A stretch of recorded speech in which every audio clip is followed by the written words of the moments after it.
Yes, hello everyone. Today we will be discussing the topic known as logs.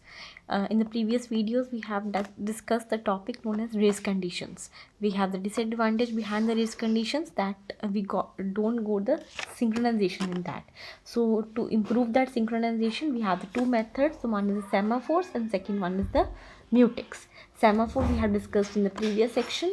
So today we will be discussing the mutex. The mutex is nothing but the second name for logs. So you can say over here the mutex, you can say over here the logs.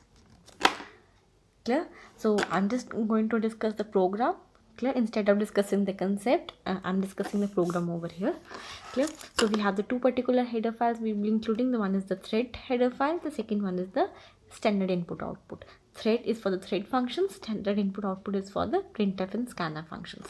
Again, we have the two particular functions we have declared. The first one is the function 1 and the second one is the function 2. Over here I am sharing the variable that is a shared variable. I have given a variable name that is shared. I have declared it with 5. Clear? After that, the new thing over here is the pthread underscore mutex underscore t. That means here I am declaring a log variable, that is a mutex variable.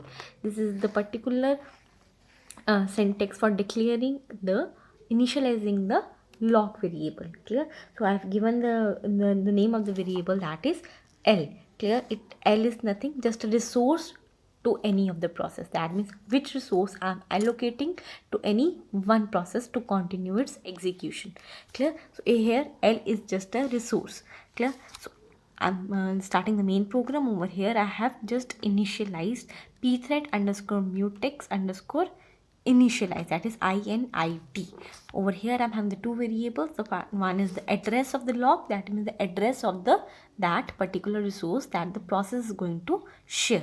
Clear? The second one is the usage. So here I have all the usage by default is known to be as the null over here. Clear?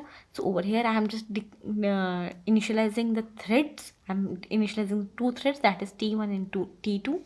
Over here I'm just going to create a thread with the 4 parameters, the address of the thread, the attributes of the thread, the function and the arguments. The same is the case of thread 2. Clear? Again I'm joining the thread. When I'm joining the thread, now see, here I'm joining the T1, clear, to the null, that is a process function. That means here when I'm joining it, I'm again going to the function number 1 over here. So we have the function number 1, same function. Here I have declared the variable x. Clear? Now see, this is the part that we'll be using in the logs. Over here we have the syntax known as pthread underscore mutex underscore log. Clear? That means I'm logging a resource. That resource I'm just allocating to one process, that is I'm allocating a single function, that is function f1. That means I'm giving the resource L and I'm locking that resource for function number 1. So over here I'm locking it. After that, now that resource is allocated to the function 1. Over here just I am just storing, initializing the shared variable to x. Clear? So the value of the shared is 5. 5 is stored in x. 5 plus 1, that is with the increment operator, that comes out to be 6. Clear? So again it is a sleep statement. When that you mean the sleep statement, that is a halt only. That means if the process is going to halt, clear, the CPU is not going to sit idle, he will go to the function number 2. Clear? So over here if I'm going to function number 2, it is initializing the variable y. Again it is demanding pthread underscore mutex underscore log.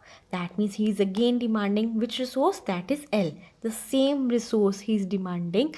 That means function 2 is demanding the same resource that is allocated to the function number 1 earlier. So if he is demanding the same resource, he can't use that resource. Clear? So it will not be executed because until and unless that is not unlocked by the function number 1, that will be not allocated to any of the another function.